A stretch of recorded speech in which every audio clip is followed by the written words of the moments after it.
Si vous aimez les nouvelles selon lesquelles Godzilla prend de plus en plus d'ampleur et que même Shin Godzilla pourrait avoir une suite, alors accrochez-vous bien parce que vous allez adorer ce que j'ai à vous dire dans cette vidéo. Habitants, ici Jacob, bienvenue à Dangerville. Depuis que nous avons appris que Toho préparait un nouveau film Godzilla en prise de vue réelle, la plupart des fans du J-Man s'attendaient à une suite directe de Godzilla Minus One. Toho est le réalisateur de Godzilla Minus One. Takashi Yamazaki n'ont encore rien confirmé concernant l'histoire et les détails exacts du scénario jusqu'à présent, mais ils n'ont jamais nié qu'il s'agirait d'une suite à Minus One. Et maintenant, des rumeurs et des murmures circulent sur Internet selon lesquels cette suite pourrait être une continuation directe juste après les événements survenus dans Godzilla Minus One, mais nous en reparlerons très bientôt.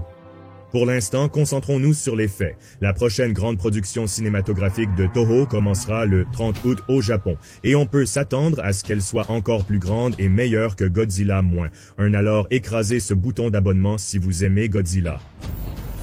Nous pouvons remercier cette annonce grâce à un appel à casting pour des figurants qui a été publié sur le propre site web de Takashi. Et bien sûr, grâce à toutes les légendes des sources d'informations qui partagent cela en ligne pour que nous puissions tous en profiter. Je suis désolé, mais aucune information directe sur ce tournage n'a été donnée, donc nous ne savons pas ce qu'ils vont commencer à filmer en premier ici, mais j'ai quand même quelque chose à vous soumettre. Le titre provisoire ou le nom de code de la production se traduit à peu près par Super Film Monstre à succès ou Film Monstre à succès. Ça a l'air ni impressionnant ni intéressant. Dans l'ensemble, cela ne confirme certainement rien concernant la suite de Minus One, mais cela montre tout de même quelques éléments. Cela montre la confiance de Toho et Takashi suite au succès et à l'accueil de Minus One qui a remporté un Oscar. C'est fou pour un film Godzilla. Cela montre qu'ils vont probablement investir un budget bien plus important pour ce film, bien au-delà des 10 à 15 millions de dollars qu'ils auraient eu pour réaliser Godzilla Minus One. Et cela laisse entendre que le film sera bien plus spectaculaire et cinématographique que Minus One. Bien sûr, tout cela n'est basé que sur des spéculations. Donc, selon Google, le terme blockbuster signifie une chose de grande puissance ou de grande taille, en particulier un film, un livre ou un autre produit qui connaît un grand succès commercial. Les cinéphiles associent généralement ce terme uniquement à des productions extrêmement coûteuses qui, du moins par le passé, étaient presque assurées de rapporter énormément d'argent. Je vais être franc avec vous, il se pourrait très bien que ce ne soit rien d'autre qu'un effet boule de neige de traduction, où blockbuster ne signifie pas ce que l'on pense, et que ce titre fonctionne davantage comme une description du film plutôt que comme une affirmation à son sujet.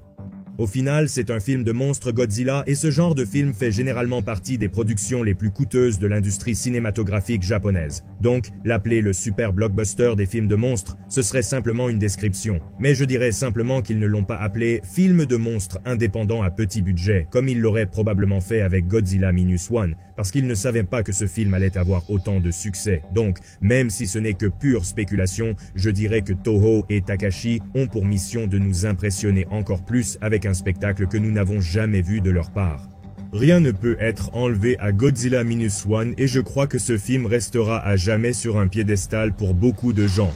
Mais clairement, après l'immense succès de Minus One, sa suite va être largement récompensée avec beaucoup d'argent et de ressources.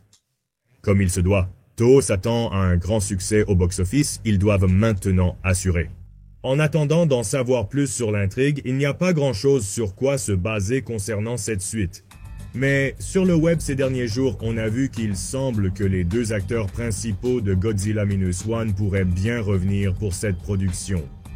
Ce qui veut dire qu'on n'a peut-être pas encore vu la fin de Noriko et Koichi.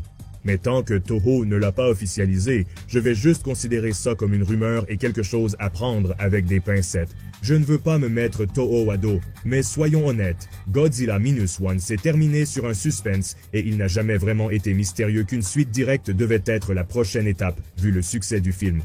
Et il y a quelques preuves pour appuyer tout cela. Il a été annoncé au Comic-Con que la suite serait également un film d'époque, ce qui signifie qu'elle ne se déroulera pas à l'époque moderne, tout comme Minus One se passait dans le Japon d'après la Seconde Guerre mondiale.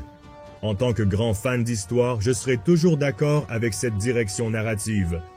À mon avis, je pense que Toho garde cela aussi secret que possible, parce qu'ils veulent nous le révéler plus tard, d'une manière épique et spectaculaire. Peut-être lors du Godzilla Day cette année, mais qui sait? Au-delà de cette mise à jour sur la suite de Godzilla 1, la nouvelle série de comics Godzilla publiée par IDW Publishing a enfin mérité son nom. L'ère Kaisei, comme il l'appelle maintenant, sera une toute nouvelle ligne de l'univers Godzilla, chaque histoire de la bande dessinée montrant comment un pays différent de notre monde gère une attaque de kaiju et comment cela est représenté pour eux. Au Japon, Godzilla représente quelque chose comme une catastrophe naturelle, tandis qu'en Amérique, il est considéré comme un ennemi en guerre qu'il faut arrêter à tout prix. Je suis curieux de voir quels autres pays seront abordés et j'espère que cette série exploitera au mieux ce concept comme élément moteur de l'intrigue. C'est une idée plutôt cool. Voilà tout le monde. Je pourrais continuer encore et encore, mais je voulais vraiment juste vous transmettre cette petite nouvelle dans un épisode facile à digérer d'Atomic News. Pour plus d'informations sur Godzilla 1 et l'univers de Godzilla, abonnez-vous et activez la cloche pour être notifié lors de nos prochaines vidéos.